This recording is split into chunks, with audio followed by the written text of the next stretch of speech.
এই বাইকটা হচ্ছে BS6, আর BS6 বাইকে XL100 এ যদি প্রবলেম হয় আপনাদের, মিসিং প্রবলেম মানে স্টার্ট করার পরে অটোমেটিক যদি পিকআপ ছেড়ে দেয়, তাহলে আপনারা কি করবেন ভিডিওটা দেখেন। সর্বপ্রথম আপনারা এখানে ওবিডি ওবিডি টুলস যেখানে লাগাই, এই ওয়্যারিংটা এখানে জ্যাকটা খুলে নেবেন। জ্যাকটা খোলার পরে এখানে একটা আমাদের তার হবে কালো প্লাস হলুদ, আর একটা কালো প্লাস সাদা। এই দুটো তার আমাদের একটা ওয়্যারিং নিয়ে ডাইরেক্ট করতে হবে। ডাইরেক্ট করার পরে আপনাদেরকে দেখাচ্ছি, যখন আপনারা ডাইরেক্ট করবেন তখন কিন্তু চাবিটাও অফ থাকা দরকার।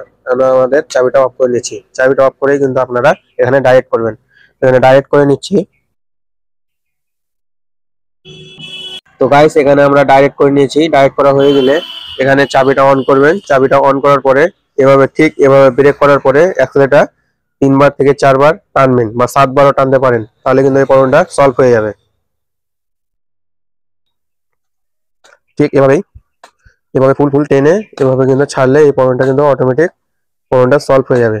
যদি আপনাদের কাছে ওবিডি টুলস ম্যাচিং না থাকে, তো আপনারা এভাবেই প্রবলেমটা সলভ করলে সলভ হয়ে যাবে। আপনাদের মাঝে স্টার্ট করে দেখাচ্ছি। এখানে আমরা ডাইরেক্টটা খুলে নিয়েছি, দেখতে পাচ্ছেন গাইস, এখন কিন্তু স্মুথ আছে, আমাদের বাইকটা কিন্তু অফ হচ্ছে না। এই ভিডিওটা এখানে অবধি। ভিডিওটা যদি একটু ভালো লেগে থাকে চ্যানেলটাকে সাবস্ক্রাইব করবেন, আর ভিডিওতে একটা লাইক দিয়ে যাবেন। Thank you very much, all the best.